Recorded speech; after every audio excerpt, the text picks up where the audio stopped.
전자 포맷의 거의 뭐 한 90% 이상이 PDF 포맷에 의해서 만들어지고 있는 것을 우리가 알 수 있습니다. 그래서 여러분들이 이제 리포트를 작성할 때도요, 주로 이제 구글에서 그 연구 자료들을 찾잖아요. 이 리포트 작성에 필요한 자료들을 구글에서 찾을 때 키워드를 입력하고 그 다음에 확장자로 소문자로 PDF를 입력하면 비교적 내용이 충실한 콘텐츠가 검색될 확률이 아주 높습니다. 네. 그만큼 지금 뭐 미국이라든지 한국 같은 경우에 이 인터넷에서 공유되는 그 대부분의 자료들이 PDF 포맷에 의해서 생산되고 유통되고 있는 이런 특징을 가지고 있다. 이렇게 보시면 될 것 같아요. 자, 여기 보면 이런 말이 나와요. PDF는 스캔 또는 전자출판된 정보를 디지털 형태로 재책하는 것. 디지털 형태로 재책하는 것. 이 말이 무슨 말이냐면 만약에 100페이지짜리 책을 스캔을 하게 되면 파일이 몇 개 생기냐면 100파일이 생기죠. 낱장이죠. 한 장 한 장이 낱장으로 100개 파일이 생기는 거죠. 그러면 이게 책이라고 볼 수 없죠. 그죠?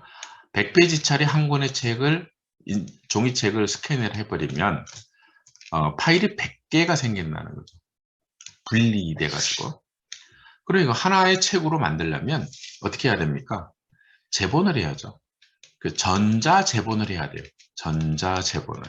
PDF라고 하는 포맷은 이 전자 재본 기능을 가지고 있다는 거죠. 그래서 100개의 파일을 하나의 파일로 묶어줘서 일종의 책을 형성시켜주는 이런 기능을 갖고 있다, 이런 얘기예요. 그 다음에 이제 목차 단위로 구조화하고 색인하는 것. 자, 이 PDF 파일의 장점이죠. 장점 중에 하나가 뭐냐면, 자, 100페이지짜리 책이 있으면 이거를 이제 목차 단위로 구조화할 수 있다는 거죠. 그리고 이제 이 목차를 구성하는 뭐죠? 목차를 구성하는 용어들은 뭐가 돼요? 색인으로 작성해가지고 목차 단위의 검색이 가능하도록 이렇게 전자책 콘텐츠 이런 것들을 만들 수 있다는 거죠. 구조화하고 색인화할 수 있다는 거죠. 자, 이 얘기예요. 그 다음에 저작권 보호를 위한 기술 조치를 취하는 것이 용이하여, 자, PDF PDF 포맷은 두 개 프로그램으로 구성되어 있어요. 여기서 얘기하는 뭐 에크로벳도 마찬가지고 다른 PDF 포맷들도 마찬가지고 이원화된 구조를 갖고 있습니다. 이런 포맷 프로그램들은요. 하나는 그 PDF를 만드는 그 프로그램이에요. 하나는 PDF로 만들어진 정보를 디스플레이하는 프로그램이에요. 이런 프로그램을 이제 보통 우리가 뷰어라고 얘기하잖아요. 많이 들어봤죠? 뷰어. PDF를 볼 수 있는 프로그램. 이렇게 둘로 구분되어 있다는 거죠. 그래서 이 프로그램은 PDF를 볼 수 있는 뷰어는 인터넷상에서 공개 서비스를 하죠. 그래서 누구나 다운로드 받아가지고 PDF 파일을 열람할 수 있도록 무료로 제공하죠. 그런데 PDF를 만드는 프로그램, 이것은 무료로 제공하지 않죠. 유료로 제공을 하고 있죠. 자, 이렇게 이원화되어 있다는 거죠. 포맷 프로그램들의 특징이에요. 포맷 프로그램들의 특징은 전부 다 이원화되어 있는 특징을 가지고 있다. 만드는 프로그램이 있고 보는 프로그램이 있고 이렇게 이원화되어 있는 특징이 있다. 자, 그래서 이 뷰어 프로그램에서는 우리가 볼 수 없지만 만드는 프로그램에서는 뭐가 있냐면요.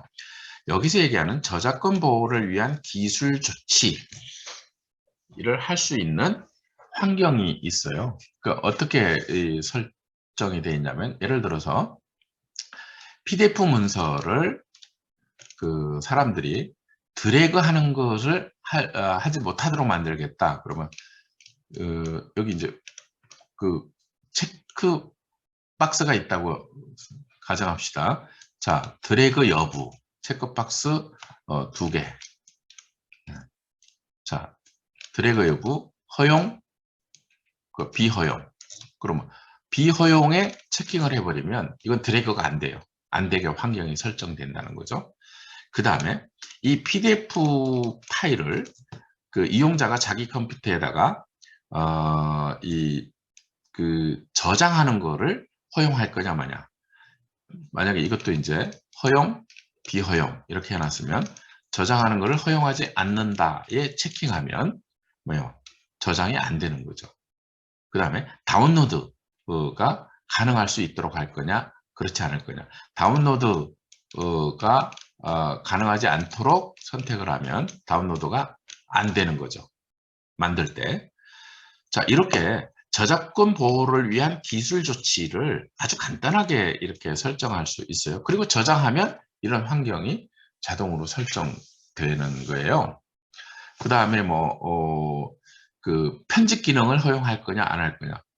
허용하지 않는다. 그럼 편집 안 되는 거죠. 이렇게 아주 간단한 방법으로 이 몇 가지 종류, 저작권법에서 정하고 있는 몇 가지 종류의 기술 조치를 아주 간단하게 저작권 보호를 위한 조치를 취할 수 있는 이런 그 환경을 가지고 있다.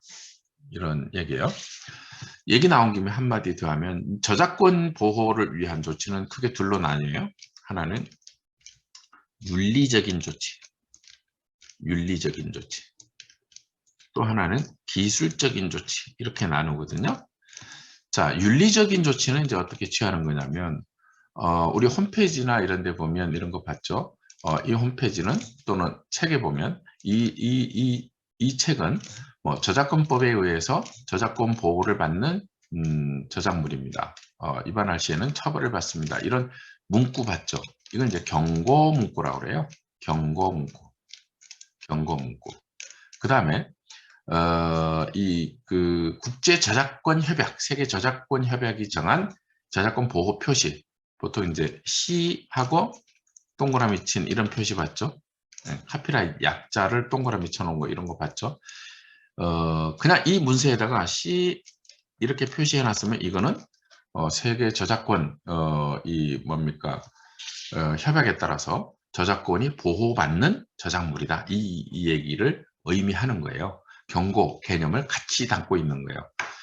자, 이런 이제 표시를 통해서 인간이 가지고 있는 윤리성의 호소에서 저작권을 보호하는 조치가 윤리적인 조치예요. 그 다음에 기술적인 조치는 아까 얘기한 것처럼 자, 이런 기술적인 환경 설정을 통해서 기술적인 조치를 하는 게 이제 기술 조치다. 이렇게 보면 될 것 같아요. 근데 문제는 이제 이런 거죠. 인간이 만든 기술은 인간에 의해서 무력화될 수 있다. 이게 명제예요. 인간이 만든 기술은 인간에 의해서 무력화될 수 있다. 그래서 가장 완벽하게 저작권을 보호하는 방법이 뭘까? 윤리적인 조치예요. 인간의 윤리성의 호소에서 저작권을 보호하는 게 가장 완벽한 방법이에요. 이론적으로. 실제로는 어렵죠. 그래서 기술 조치를 만든 거예요. 그래서 이것도 안 되니까 이제 뭐를 만들어요? 법적인 조치를 만들어 놓죠. 법적인 조치. 자, 위반했을 때는 자, 이 법적인 처벌을 할 수 있도록 이런 조치를 강구하는 거죠. 그러나 기술 조치든 법적인 조치든 이건 완전하지 않다는 거죠. 이론적으로 가장 완전한 건 윤리적 조치죠. 윤리성이에요. 윤리성에 호소하는 거예요. 인간이 윤리성을 갖게 하는 것이에요. 그러나 어디까지나 이것은 이론적이다. 그래서 기술 조치가 필요하고 법적 조치가 필요하다. 이런 얘기입니다.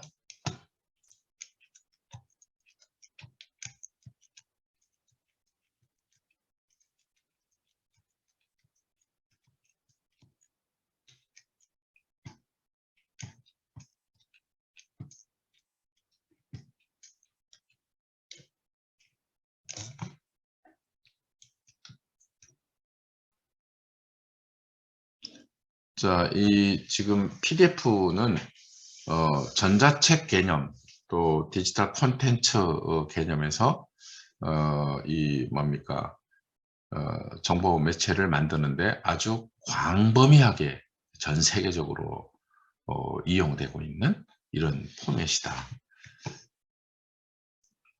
그 다음에 이제 TIFF라는 포맷이에요.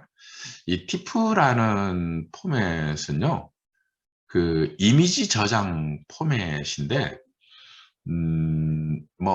그 PDF에 비교하면 그다지 활발하게 이용되고 있는 포맷은 아니에요. 그러나 도서관들도 이제 어떤 도서관들은요, 이 TIFF라고 하는 포맷을 통해서 디지털화를 하는 도서관들이 있습니다.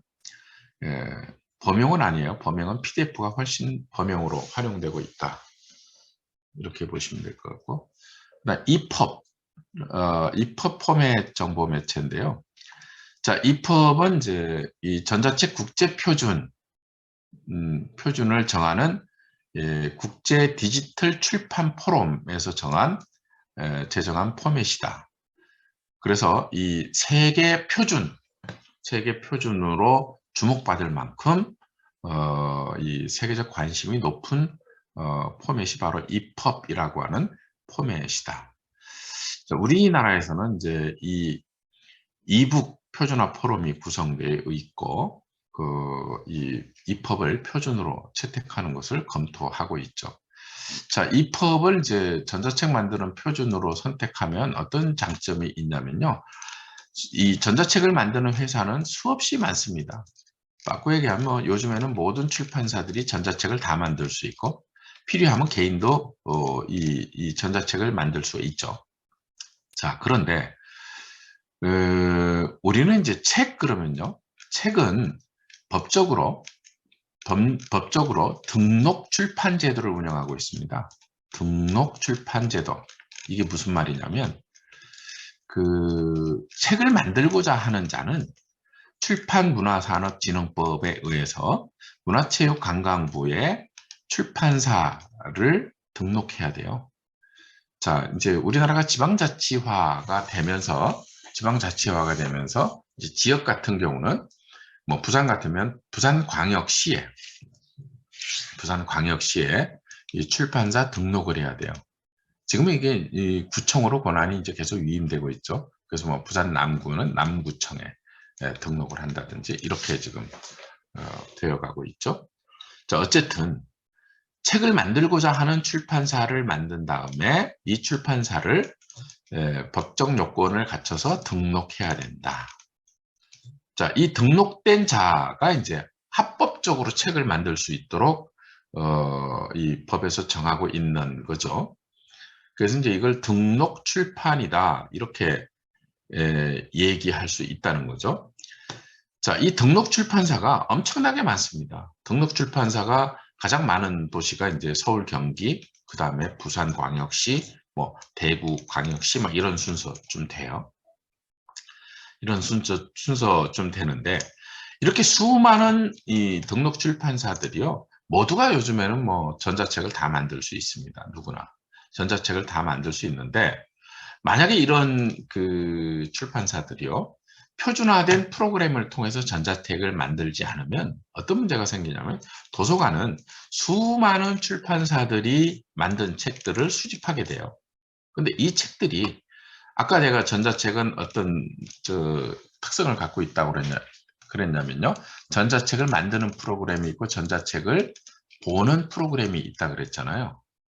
자, 전자책을 보는 프로그램을 도서관들이 수없이 많은 프로그램들을 이용자에게 제공해야지만이 이용자가 원하는 전자책을 컴퓨터를 통해서 디스플레이 할 수 있다는 거죠. 자, 이용자들은 수많은 자기가 보고자 하는 형식이 맞는 수많은 뷰어 프로그램을 내 컴퓨터에 설치하고 있어야지만이 전자책을 볼 수 있는 이런 문제점을 가질 수 있다는 거죠. 자, 실제로 우리가 전자책을 보려면 뭐 어떤 프로그램을 내려받아라 이런 거 많이 우리 경험하죠. 이 표준화가 안 돼 있어서 그렇습니다. 근데 표준화가 되면 자, 만드는 자도 EPUB 표준에 입각해서 전자책을 만들고, 전자책을 보는 사람은 자, 표준화된 뷰어 하나를 설치해 놓으면 어떤 전자책이든 안정적으로 전부 다 디스플레이 할 수 있는 거죠. 이런 장점이 있는 거죠. 그래서 이제 전자책 표준화를 서두르고 있는 이유들이 바로 이런 데 있다. 이렇게 보시면 돼요. 자, EPUB으로 이제 표준화되어 가고 있는 추세 과정에 있다. 이렇게 보시면 될 것 같아요. 그 다음에 데이지라고 하는 포맷, 정보 매체가 있는데요. 자, 데이지는 시각장애인 등 독서장애인의 편리한 디지털 지식정보 활용을 위해서 개발된 멀티미디어 전자책 표준 기술이다. 멀티미디어. 자, 멀티미디어라는 게 뭐예요? 멀티미디어라고 하는 건요. 자, 인간이 정보를 표현하는 방법을, 인간이 정보를 표현하는 미디어를 둘로 구분합니다. 멀티미디어에서는요. 멀티미디어에서는 인간이 정보를 표현하는 미디어를 자, 지속 미디어, 보조 미디어 이렇게 둘로 구분합니다. 그래가지고 이 인간이 어떤 정보를 쉽고 빠르게 이해할 수 있도록 보조 미디어, 지속 미디어를 통해서 전달하는 과정에서 쉽고 빠르게 이해할 수 있도록 적절한 보조 미디어를 사용하죠. 그래서 이해를 쉽고 빠르게 돕는 거예요. 자, 이렇게 이 인간이 정보를 표현하는 방식을 지속 미디어와 보조 미디어로 구분해 가지고 정보를 생성하면 누구든지 쉽고 빠르게 어떤 지식이나 정보를 인지하고 이해하는 이런 이제 효율성을 가지고 올 수 있죠. 이런 미디어가 바로 이제 멀티미디어죠. 이런 미디어가 멀티미디어예요. 한 예를 들을게요. 지금 방송 뉴스 예를 들을게요. 자, 종합 뉴스가 지금 전개되고 있어요. 종합 뉴스에서 지속 미디어는 보통 그 뭡니까? 이 음성 미디어가 지속 미디어예요. 자, 앵커가 계속 무엇인가를 이야기하잖아요. 그 다음에 화면에는 지속적으로 뭐가 흘러요? 영상이 끊임없이 흘러요. 자, 영상 미디어. 그러니까 음성 미디어와 영상 미디어가 뭐예요? 지속 미디어예요. 뉴스에서 보면요. 자, 그런데 앵커가 뉴스를 전달하는 과정에서 지금 이순신 장군에 대해서 얘기를 하고 있어요. 근데 화면에 뭐가 보여지냐면 보조 미디어로 이순신 장군의 사진이 딱 보여요. 그럼 뭐예요? 시청자는요, 그냥 딱 스캔하면서 아, 이순신 장군이 저런 분이구나. 금방 정보를 스캔한다는 거죠. 그 다음에 이제 사투리가 심한, 자, 사투리가 아주 심한 분하고 인터뷰를 하는 장면이에요. 근데 인터뷰를 하는데 사투리가 너무 심해가지고 이 말이 무슨 말인지를 못 알아들어요. 자, 그런데 밑에 보니까 보조 미디어로 뭐를 뿌려주냐면, 자, 그 인터뷰 자가 하는 사투리를 표준어로 문자 자막으로 보여줘요. 그러면 아, 지금 저런 얘기를 하고 있구나. 누구나 쉽게 빠르게 이해하죠. 자, 이런 형태로 필요에 따라서 적절한 이 미디어를 보조 미디어로 선택해 가지고 이해를 돕도록 만든 미디어가 바로 멀티미디어다. 멀티미디어다. 또 예를 들어서 이런 거요. 그 어떤 행사를 소개하려고 그래요. 뭐 그 부산에 뭐 토마토 축제? 뭐 이런 축제를 지금 얘기하려고 해요. 그러면 축제를 말로만 설명을 막 다 하려면 얼마나 힘들어요. 시청자는 또 이해 잘 안 가고. 그런데 뭐예요? 자, 이 축제 장면을 영상으로 보조 미디어로 보여줘요. 그러면 쉽고 빠르게 이해가 가죠. 자, 이렇게 지속 미디어와 보조 미디어로 구분해 가지고 유기적으로 결합해서 어떤 지식이나 정보를 전달하면, 자, 다른 사람이 전달하는 지식이나 정보를 쉽고 빠르게 이해하는 이런 속성을 가지고 있다. 이런 미디어가 바로 이제 멀티미디어 전자책이다. 이렇게 보시면 될 것 같아요. 자, 데이지는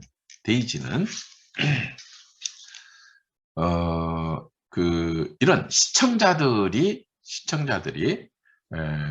그 쉽고 빠르게 전자 독서를 할 수 있도록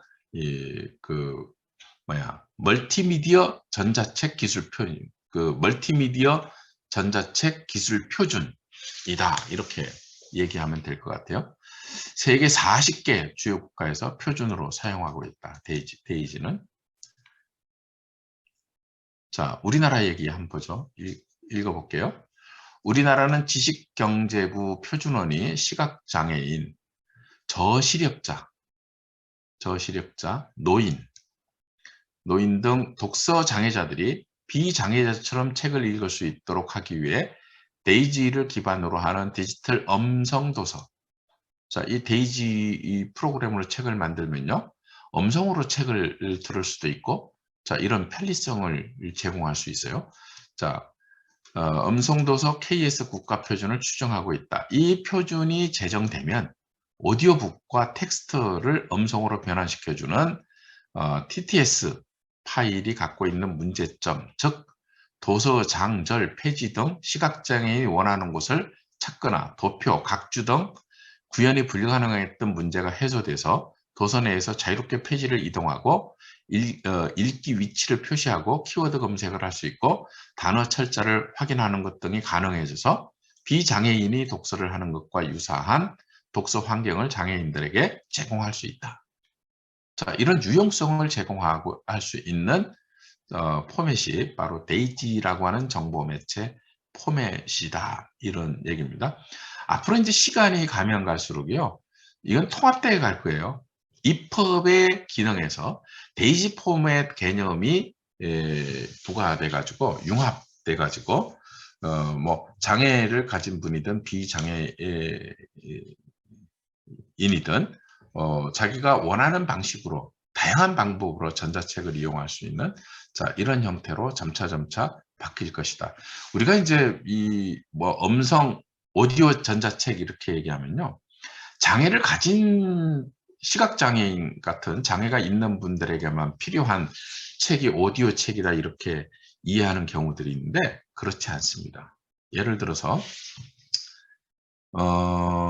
이 어떤 그 공장에서 작업을 하는 사람들은 책을 어떻게 읽을까요? 귀로 읽죠. 무슨 책으로? 오디오 책을 통해서 귀로 읽어요.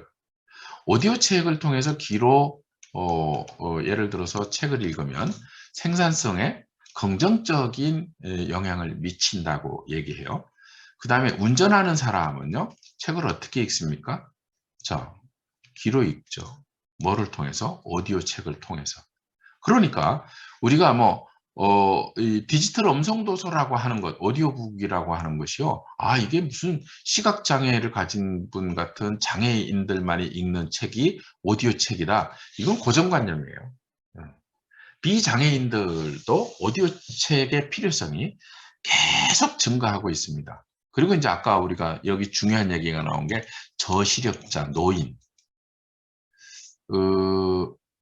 제가 40대쯤 됐나요? 40대쯤 됐을 땐가? 30대 후반쯤 됐을 땐가? 이때쯤 기억하는데 안과병원에 갔는데 엄청나게 충격을 받았어요. 눈이 좀 이렇게 따갑고 가렵고 이래서 갔는데 의사 선생님이 이렇게 얘기하더라고요. 노환이 시작됐다는 거예요. 노환이. 아니 지금 나이가 내가 몇 살인데 무슨 노환이 시작되냐. 충격받았어요. 노환이 그렇게 빨리 와요. 노환이. 시간이 갈수록 시력 상태가 무진장 안 좋습니다. 그래서 지금 저 같은 경우도 안경을 2개 사용하거든요. 멀리 보는 안경, 가까이 보는 안경. 그래도 출석 부를 때는 잘 안 돼. 그래서 벗고 불러. 이렇게. 네, 나이가 들을수록 이 시력에 대한 문제가요. 아주 빠르고 복잡하게 이렇게 옵니다. 그래서 여러분들은 이제 젊은 나이 때 시력 보호를 참 열심히 해야 돼요. 시력 보호. 그다음에 청력 보호 이런 것들을 열심히 해야 됩니다. 이어폰을 귀에다 꽂고 계속 음악을 듣는다든지 이런 거 안 좋아요. 가능하면 자연의 소리를 들으려고 노력해야 청력 보호가 가능해진단 말이에요. 그다음에 시력 보호도 마찬가지예요. 가능하면 이 스마트폰 이런 것들을 이 장시간 본다든지 이런 건 안 좋아요. 예, 짧게 보고 휴식을 취하고 짧게 보고 휴식을 취하고 이런 것들이 참 좋거든요. 그래서 저도 요즘에는 뭐 오디오 책을 참 많이 들어요. 오디오 책을. 그러면 이제 눈을 감고도 책을 읽을 수 있으니까 참 편안하잖아요. 그래서 보통 이제 뭐 학생들 리포트 같은 경우도 요즘에는 음성 인식 프로그램이 있어요. 음성 인식 프로그램을 가지고 오디오로 틀어요. 리포트들을요. 뭐 아직 이제 수준이 그렇게 매끄럽지는 않지만 그래도 듣는 데는 크게 불편함이 없어요.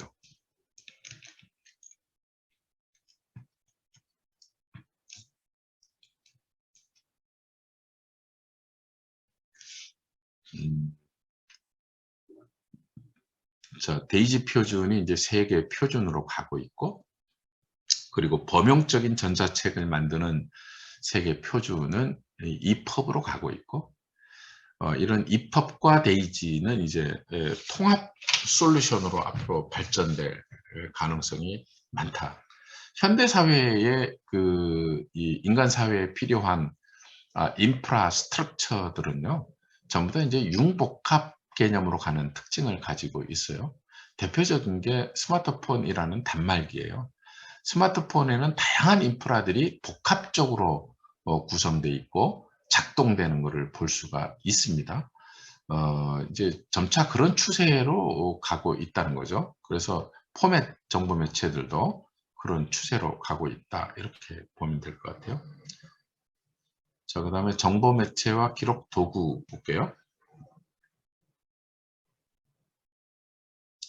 자, 컴퓨터와 문자 코드. 컴퓨터와 문자 코드. 자, 여기 이런 얘기를 해놨어요.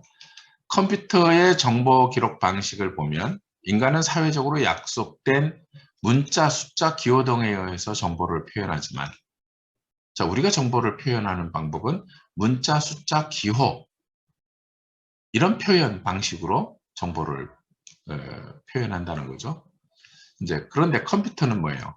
컴퓨터는 이 인간과 컴퓨터 간의 약속된 숫자, 이진수라고 하는 약속된 숫자에 의해서 정보를 표현하는 이런 특징을 가지고 있다. 그러니까 뭐가 다르다는 거예요. 정보 표현법이 우리하고 컴퓨터하고 다르다는 거죠. 우리하고 컴퓨터하고. 바꾸어 얘기하면 언어가 우리하고 컴퓨터하고 언어가 다르다는 거예요. 자, 그래서 이제 뭐가 필요합니까? 중간에 일종의 통역자가 필요한 거죠. 통역자가. 인간하고 컴퓨터를 통역해주는 통역자가 필요하다는 거죠. 자, 이 구체적으로 이런 얘기를 해놨어요. 자, 숫자의 경우 인간은 십진수라는 의미 데이터를 사용하여 서로 다른 형태의 수를 이용하여 숫자 정보를 표현한다.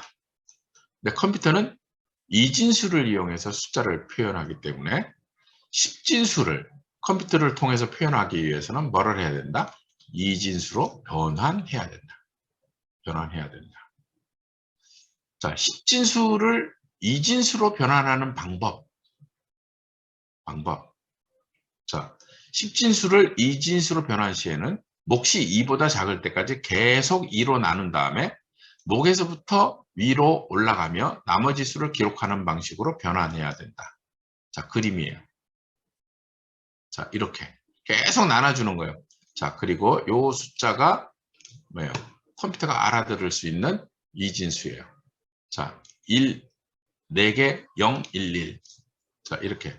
만약에 이 123에 대한 이진수를 구하면 이렇게 이제 표현된다는 거죠. 자, 그림에서 보는 거죠. 이해가시죠? 자, 이렇게 중계해주는 장치가 있어야 된다는 거예요.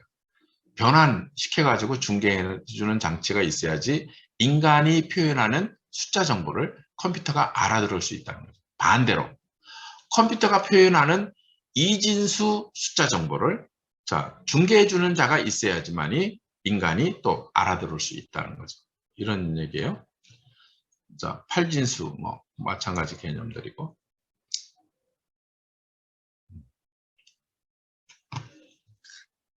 자, 문자 코드. 문자 코드.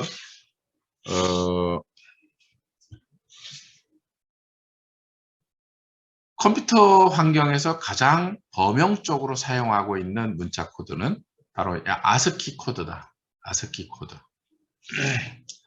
아스키 코드. 자, 미국 국립표준연구소 안시라고 그러죠.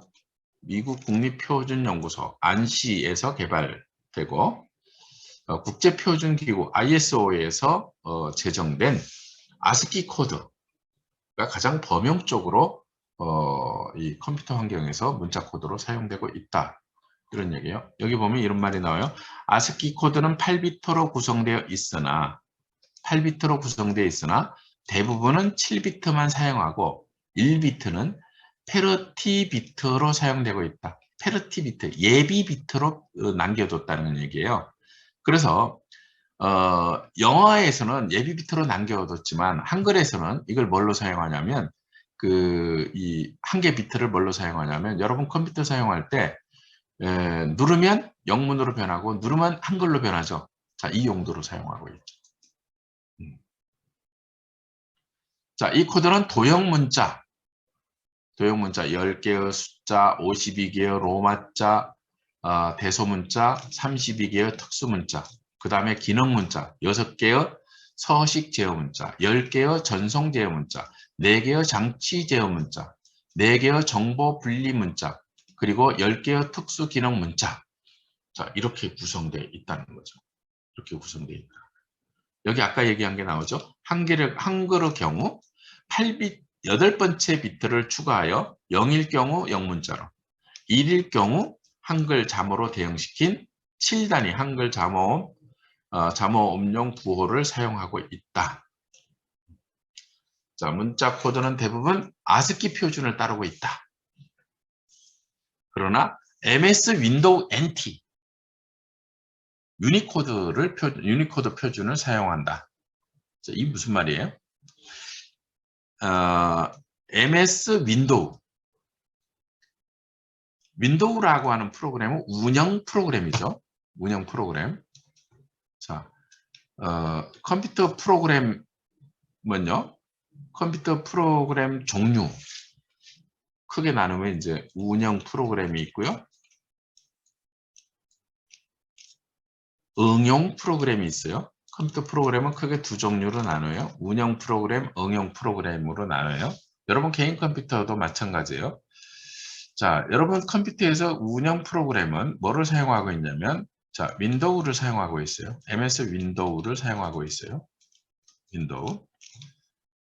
자, 그리고 응용 프로그램은 내가 어떤 일을 처리하는데 필요한 다양한 종류가 있어요. 워드 프로세서부터 시작해가지고 뭐 인터넷 어플리케이션 등등 뭐 여러 응용 프로그램들이 있어요. 자, 이 운영 프로그램과 응용 프로그램이 유기적으로 결합해가지고 어떤 일을 처리할 수 있는 거예요. 자, 그런데 이 운영 프로그램은 또 둘로 구분됩니다. 개인용 컴퓨터의 운영 프로그램, 그 다음에 이 여러 사람이 정보를 공유하는 용도로 사용하는 서버 프로그램, 서버 프로그램이 사용하는 이 운영 프로그램, 이렇게 둘로 나뉘어요. 여기서 얘기하는 윈도우 NT라고 하는 프로그램은요, 개인용 컴퓨터에서 사용하는 프로그램이 아니고 여러 사람이 정보를 공유하는 목적으로 설계된 그 서버용 컴퓨터에서 사용하는 운영 프로그램이에요. 이해 가십니까? 자, 이런 서버용 컴퓨터에서 사용하는 운영 프로그램에서는 자, 유니코드를 표준으로 사용한다는 얘기예요. 개인용 컴퓨터에서는 주로 뭐예요? 아스키 표준을 따르고 있다. 이 얘기입니다.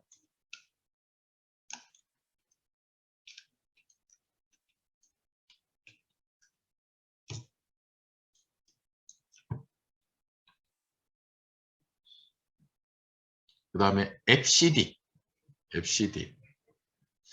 자, 이거는 FCD건요. IBM이, 여기 보면 이런 말 나오죠. IBM이 대형 운영체제에서 사용하기 위해서 개발된 코드다. 개발된 문자 코드다. 그래서 대형 컴퓨터 시스템에서 사용하는 거라서 여러분들이 꼭 알아둘 필요는 없다. 자, 이거는 좀 알아둬야 돼요. 유니코드. 아까 유니코드 나왔었죠?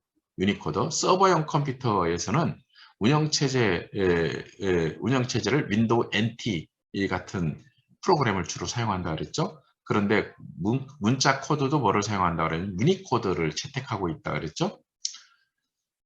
자, 유니코드는 국제 문자 부호 체계로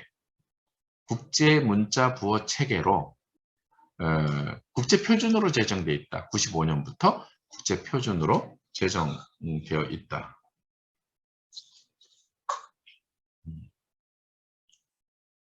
자, 데이터 교환을 원활하게 하기 위하여 문자 한 개에 부여되는 값을 16비트로 통일하고 있다. 8비트 문자 코드인 아스키가 8비트라고 그랬죠?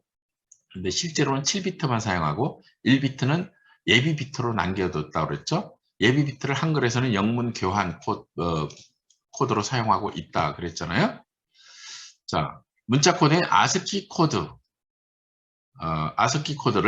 16비트로 확장한 문자 표준 코드가 바로 유니코드이다.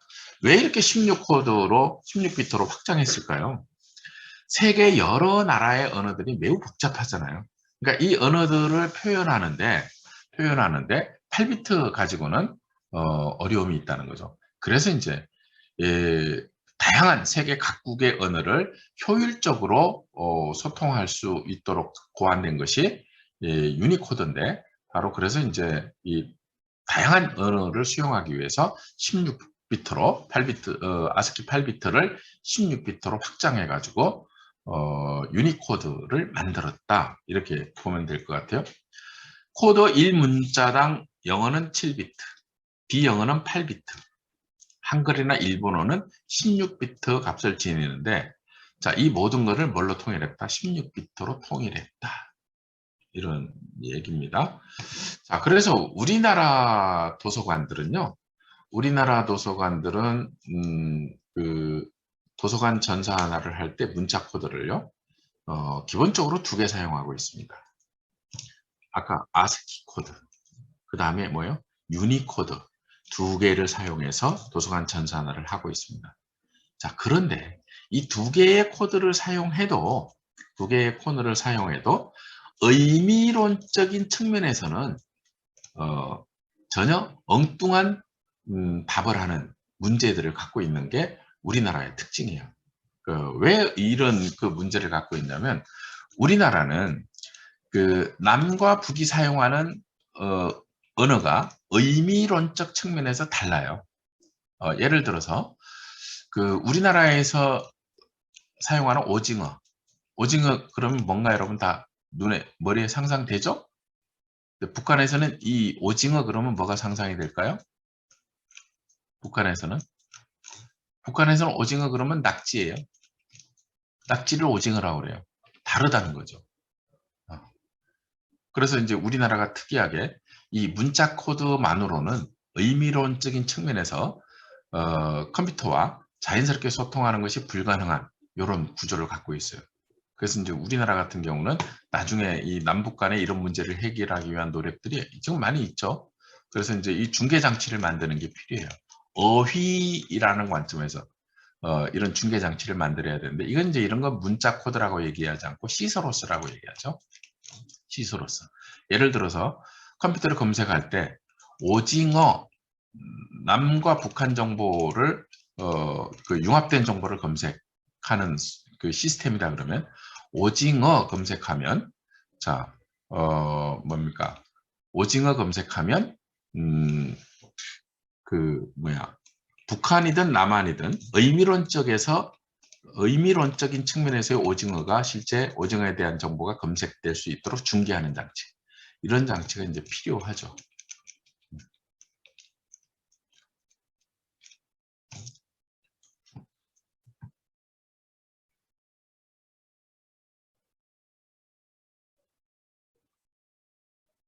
자, 그 다음에 이제 정보 기록 어플리케이션.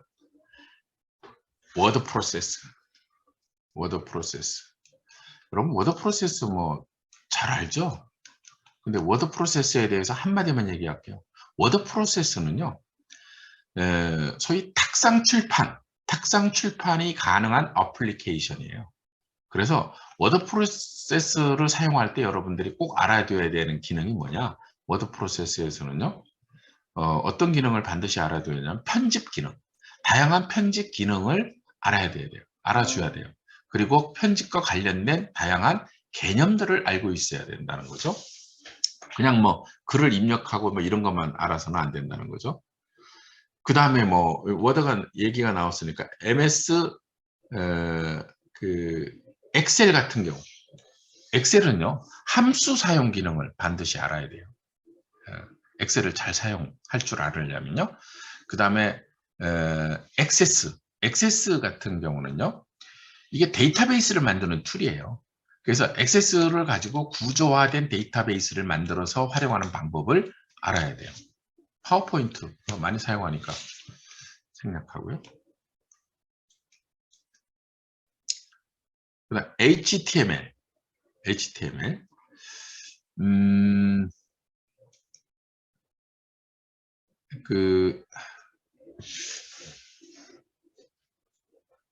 이거 설명하려면 시간이 좀 부족할 것 같네. 잠깐만.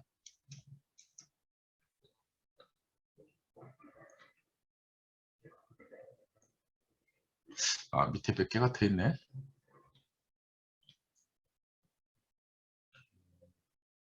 자, 일단 HTML 한번 좀만 더 얘기해 볼게요. 그 웹문서라는 말 들어봤죠? 웹문서를 만드는 방법, 만드는 기술. 다른 말로 웹 콘텐츠 이렇게 얘기할게요. 웹 콘텐츠를 만드는 기술이 뭐냐면요. 하이퍼 텍스트예요. 하이퍼 텍스트. 제가 마우스를 갖고 글씨를 쓰니까 하이퍼 텍스트. 그 다음에 하이퍼 미디어. 그 다음에 하이퍼 링크. 웹 문서를 만드는 3대 기술이에요. 하이퍼 텍스트, 하이퍼 미디어, 하이퍼 링크. 이게 웹 문서를 만드는 핵심 기술이에요. HTML은 자, 하이퍼 텍스트를 만드는 어플리케이션이에요. 포맷이에요. HTML은 하이퍼 미디어를 만드는 어플리케이션이에요. HTML은 하이퍼 링크를 설정할 수 있는 어플리케이션이에요. 자, 이 HTML은 자, 누구로부터 만든 거냐면 SGML로부터 만든 거예요. 자, 원래 웹 문서를 만드는 이런 기술을 적용한 웹 문서를 만드는 포맷은요. SGML이에요. 근데 이 SGML이 구조가 너무 복잡해요. 그래서 사람들이 사용하기가 너무 어렵다는 거죠. 그래서 뭐예요? 꼭 필요한 기능만을 가지고 만든 것이 SGML에서 꼭 필요한 기능만 떼내 가지고 만든 포맷이 HTML이에요. HTML. 자, 그래서 HTML은 웹 문서를 만드는 가장 범용적인 프로그램이다. 포맷이다. HTML 기술을 가지고 웹 문서를 만들면 이기종의 인터넷에 연결된 이기종의 컴퓨터들이 그 문제없이 이 뭡니까 콘텐츠들을 공유할 수 있죠.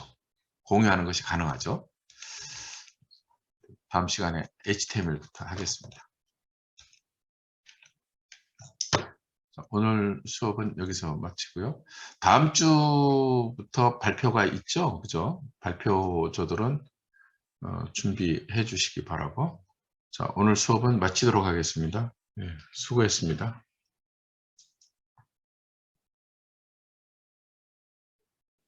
교수님, 네, 그 질문 있습니다. 네, 그 레포트 쓸 때 네. 그, 어, 어, 그 표절 시스템 사용하는데 뭐 몇 퍼센트 이하로 나와야 된다 이런 기준이 있습니까? 기준이 있죠. 있는데 적어도 30% 이하는 나와야죠. 아, 어, 예, 예, 예, 예. 알겠습니다. 학생들이니까 그렇게 높게 잡아주는 거예요, 지금. 그 예, 이하로 나와야 돼요, 원래는. 예. 예. 그래요. 교수님, 네, 수업, 그 수업 내용에 관해서 그 네, 간단한 질문이 있습니다. 네, 그, 제가 그 CD-ROM 설명할 때, 네. 이 CD-ROM은 그 제가 원래 기억하고 있던 그 기억은 CD를 넣는 그 공간인 걸로 알고 있었는데, CD-ROM 자체에 정보가 저장된다라는 느낌이 뭔가 설명에 나와가지고, 그 어, CD-ROM이 아니라 디스크, CD 자체에 정보가 보관되는 그런 개념 아닙니까? 다시 한번 아니죠. 설명이 좀. CD-ROM은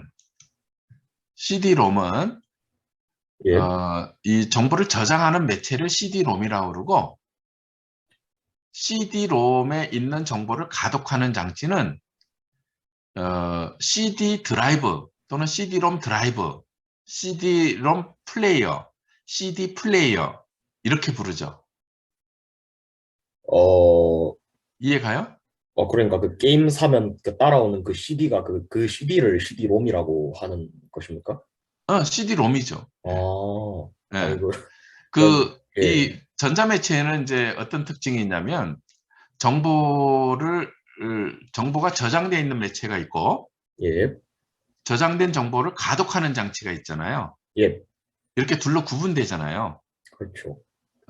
CD-ROM은 정보가 저장된 매체를 CD-ROM이라고 얘기하고 정보를 가독하는 장치는 뭐 CD 플레이어, CD 드라이브, CD-ROM 드라이버, CD-ROM 플레이어 뭐 이런 식으로 얘기하죠. 예, 네. 이게 제 머리에 있는 정보가 최신화가 아직 안 돼가지고 예, 예.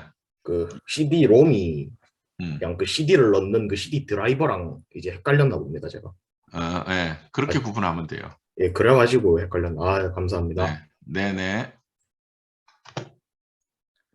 교수님, 네. 혹시 개별 레포트 제출 기간 한 번만 다시 알려주실 수 있을까요? 그 기말고사 보는 날까지. 아, 네. 네. 감사합니다. 예, 예. 네, 누구시오?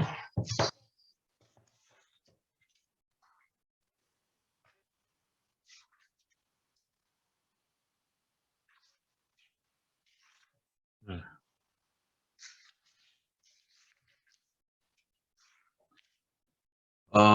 자료 공유를 해서 작성을 한다 하더라도 내용이 다소 유사할지언정 똑같을 수는 없죠. 그죠?